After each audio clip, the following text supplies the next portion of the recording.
The Threadmistress and the Teddy Bear, Chapter 2, Origins 2. A lean older man interrupted Emery. "Did you just come up from the catacombs?" he asked, startling her. He was tall, his skin was pale, and his hair black. She had immediate thoughts of her father, who had died of leukemia when she was 12. "I don't know where I was. I was lost," Emery said in a flustered manner. He peered at the teddy bear sitting on the floor. "Is that yours?" he asked inquisitively.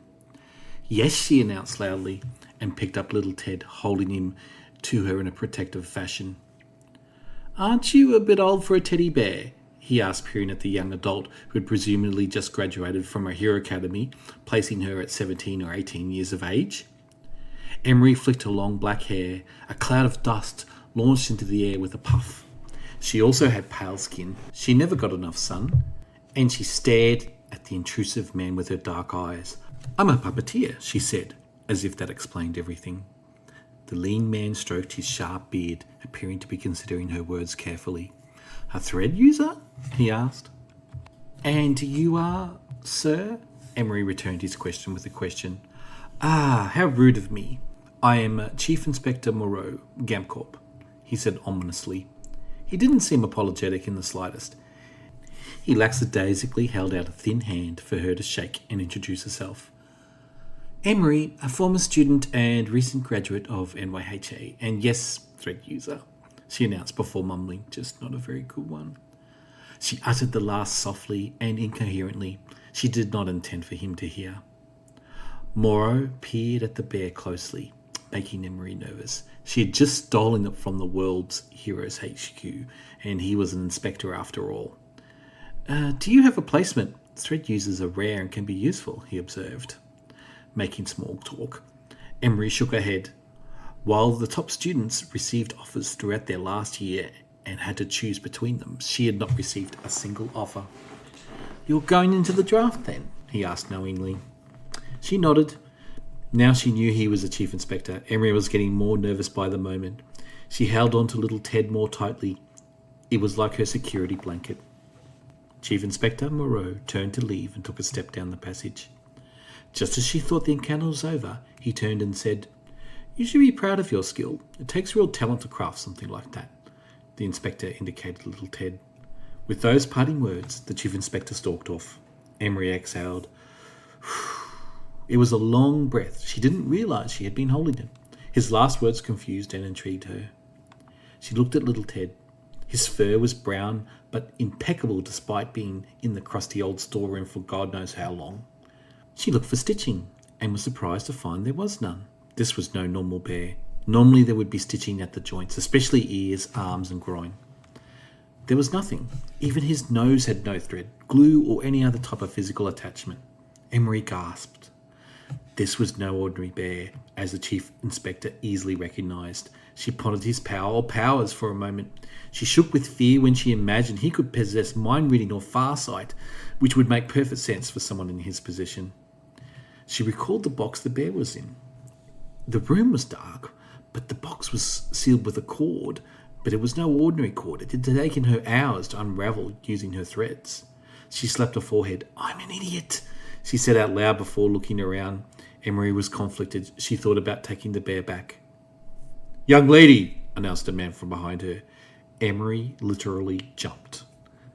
He looked apologetic for scaring her and stated, "The graduation party is over. The other students are left for after parties, most likely downtown," he said, trying to be helpful. The man wore a Herc badge. He must be part of the security for the tower. "I'm sorry," Emery said. "I didn't want to..." She gave an apologetic yet scared look. And I got lost. I'll go now." "Are you okay for transpo, miss?" the guard asked. She nodded. "I'll just get an Uber." She proceeded to pull out her phone and tapped the app. "It was going to cost $50 to get back to her apartment from here," she sighed. This is basically all the money she had left this week. Emery looked down at little Ted. "I guess you're coming with me," she told him. She felt giddy all of a sudden, and the realisation that she was thieving something from the hero tower. She wondered if she was insane. She glanced back and noticed the guard was watching her as she made for the foyer. Emery lifted little Ted with her threads, placed him on the ground and walked him like a puppet. "That's better," she said softly. She didn't look as silly using her power as she did holding the teddy bear. "You," someone said softly. Emery looked around. The guard was disinterested, and the foyer was vacant other than an indoor fountain. "Saved," a voice uttered. For the second time this night, Emery literally jumped at someone's voice. She wasn't normally jittery. She looked around again and then thought it wasn't an audible voice she heard. She thought, "Who are you?" hard, trying to communicate back to the annoying telepath. "Me," the voice said, and she sighed. It was a smart-ass telepath. Her phone vibrated as it indicated the Uber driver was pulling into the circular driveway. She tugged her threads, and little Ted flew into her arms as she pushed through the revolving door. Phone in one hand, little Ted in the other, she climbed in the back seat of the cheap new car. She didn't pay any attention to makes and models and didn't much care past much colour. But she could tell this was a cheap car. It felt cheap. "Good night?" the driver asked. "Yeah, fantastic," she answered with sarcasm lost on the driver. "What type of hero are you?" the driver asked. He assumed she was hero from the fact of where he was picking her up.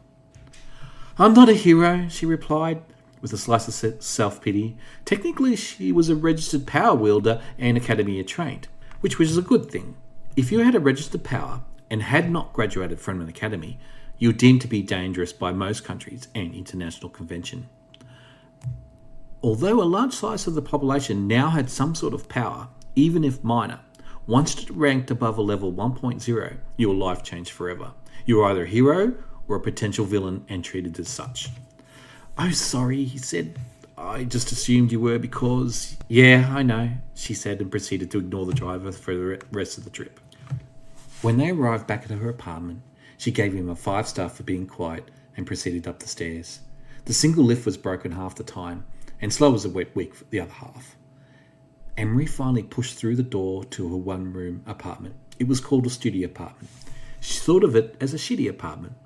She threw little Ted onto her bed and got changed in the bathroom, throwing a dress into the hamper, changing into something comfortable, boxers and a t-shirt. She didn't own a TV. She cared little for free-to-air crap. Her life revolved around her phone and school. Now she just had a phone. She lay back, looking at the ceiling after plugging in her phone into its charger. She couldn't afford one of those wireless chargers. "At least I can use my powers to make money now," she talked to herself. "Maybe I can be a dishwasher or work with packages." She reached a thread across and closed the window. Too much noise was coming in from one of the neighbours. The AC was expensive to run, so she would just put it on for an hour to cool her apartment down. It rumbled and began to leak water immediately. Emery sighed and moved the bucket with another thread. She sat up and looked at her phone. She could watch a stream before she nodded off to bed or read a book. But she decided instead to inspect little Ted properly. In public, she didn't use her threads much, if at all, but in her apartment, when she was alone, she used them for everything. It was one of the benefits of having her power. The best couch or bed potato power a person could possess. "Come here," she said to little Ted, in front of her face, as she held him up in front of her face with her threads. His eyes were black buttons. They shined like they were new. She smiled. Her eyes were dark brown. They nearly looked black as well. She heard a cry. "Ah!" the voice said. It was the telepath again. "What the fuck?" Emery yelled. They had followed her all the way home? Or were they quite powerful and able to talk to her no matter where she was? Her mind began to race. Had Bree met a powerful telepath from another academy at the graduation party or after party and then sicked them on her? No, that was unlikely. The telepath would need to be connection to her somehow. She very much doubted there was a telepath with Farsight who graduated that wasn't also world famous for possessing said power combination. Before her mind went into the possibility of two people working in tandem, she looked at little Ted. "Is it you?" she asked him as she held him up, floating above her with her threads. "Not," the voice said. Emery had only met another puppeteer once, and she couldn't see their threads at first either. But after a while, she became attuned and was able to sense and then see. She wrapped little Ted with her threads and felt with them. As a sensory instrument, they were a blunt instrument. Her skill level was usually blind person with cane level. It was nothing like a sonic user who could use their power like radar. "Oh my God," she breathed. Little Ted was encased with wheeze so intricate she could have never imagined they were possible. She began to see threads, a few at first, and the patterns began to emerge. The threadmaster who had done this was an artist. She forgot about little Ted speaking to her for a moment and was lost in the patterns and weaves. To create such a thing and to hide it away was a travesty, she thought, and then it dawned on her. Why did they create this? She thought. My home, the voice replied. Little Ted? No, I am not little Ted, the voice replied slowly. It spaced each word out as if remembering how to speak. Well, telepathically speak anyway.